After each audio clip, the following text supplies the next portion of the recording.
por que que surgiu esse Mundial? De onde veio a ideia de Uhum. repente, criar-se um Mundial de clubes? E aí, até já indo dentro da mesma pergunta, né? A gente já viu algumas tentativas de campeonatos mundiais lá atrás, né? Teve aquele lá que o Corinthians ganhou, Uhum. os corneteiros falam que foi a Copa de Verão, mas na verdade era um Mundial, mas não teve uma continuidade. Sim. Por que que esse vai ter, se vai ter?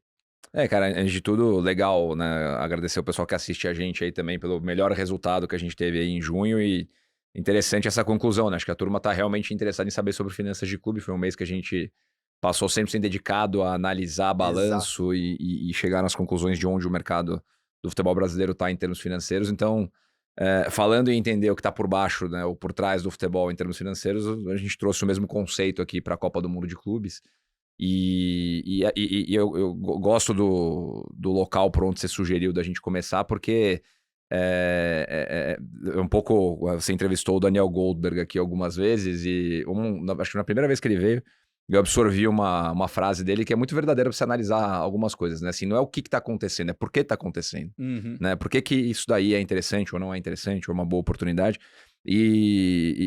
No caso da Copa do Mundo de Clubes, é o porquê que ela está acontecendo nesse momento. Assim, a análise que a gente faz lá na Outfield é que ela é um produto inovador, né? Mas ela não nasce ao acaso. Se a gente voltar 4 anos no tempo, né, lá para o comecinho de 2021, quem acompanha futebol, sobretudo o futebol europeu, vai lembrar daquela tentativa frustrada dos 12 maiores clubes da Europa, né?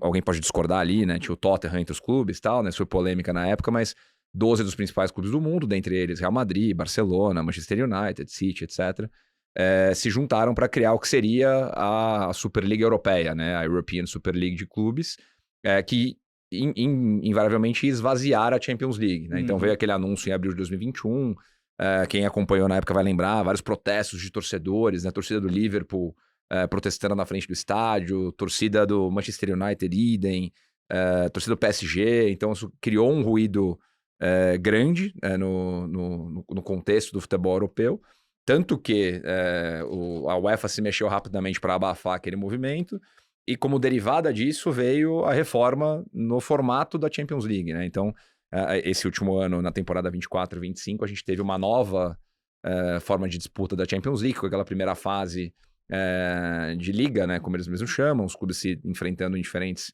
grupos ali, contando ponto numa tabela única, para depois classificar, etc, etc.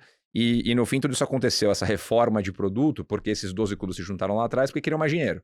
Né? Então, no fim, a gente fala muito aqui de esporte americano, e o esporte americano deixa essa lição que no mundo em que o esporte ao vivo ainda é uma das últimas coisas que retém a nossa atenção enquanto consumidores, você criar formas de destrinchar esse produto, ou entregar mais conteúdo, mais eventos, mais jogos ao vivo, se remunera financeiramente, só que você tem que remunerar a cadeia inteira, né? Então não Uhum. adianta a UEFA fazer mais jogos, ganhar mais dinheiro e não dividir isso com os clubes, que era exatamente a razão pela qual os clubes fariam a UEFA, a European Super League. A UEFA abafou, deu mais dinheiro, com isso mais jogos também, que foi uma reclamação de alguns jogadores até, né, de que o calendário ficaria mais inchado. E ok, viemos com uma nova Champions League, com um novo formato, mais dinheiro, né, o campeão da Champions League, ele faz ali por volta de 120 milhões de dólares, que é muito parecido com a premiação que a UEFA, a FIFA previu aqui para a Copa do Mundo de Clubes. Então, a moral dessa história, eu tô falando tudo isso porque a gente chega num contexto em que, de um lado, a FIFA enxerga a UEFA fazendo esse movimento, né, ação e reação. Os 12 principais clubes da Europa querendo mais dinheiro se rebelaram, a UEFA foi lá, mudou o formato da Champions League e deu mais dinheiro para os clubes todos que participam da Champions League.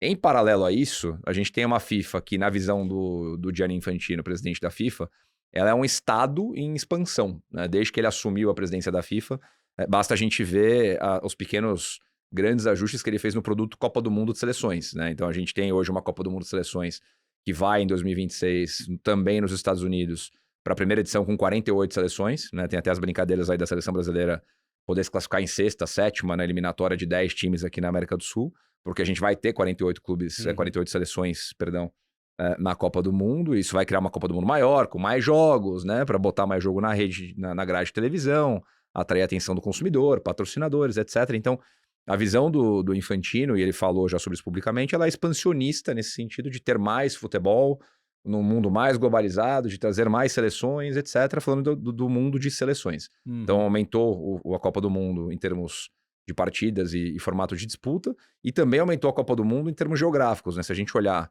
para o que vai acontecer em 2026, é uma Copa do Mundo que tem 3 sedes, né, inicialmente. A gente fala muito dos Estados Unidos, mas também vão ter jogos no Canadá, também vão ter jogos no México. E a Copa do Mundo de 2030, que vai ser a Copa do Mundo que celebra aí os 100 anos de existência da Copa do Mundo de Seleções, ela vai passar por 6 países, né?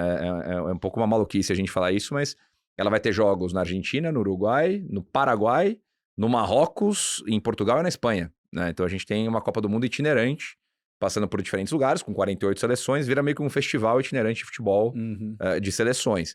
Então, ele mexeu já bastante no produto Copa do Mundo de Seleções, a gente vai começar a ver isso a partir do ano que vem.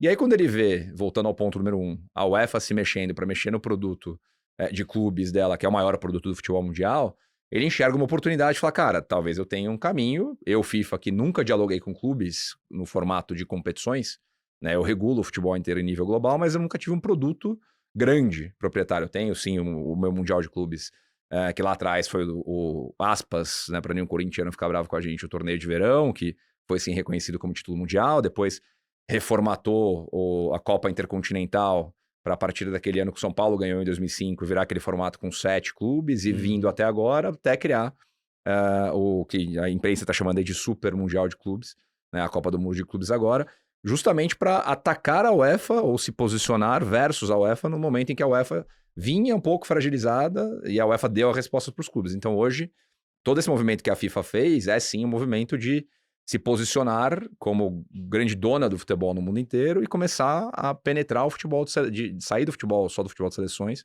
e adentrar o futebol de clubes também, que é um baita negócio, né? A gente sempre fala sobre, no mundo atual, torcedores estarem perdendo a conexão com as seleções para aumentar a sua conexão com os clubes, a FIFA começa a caminhar na mesma direção também.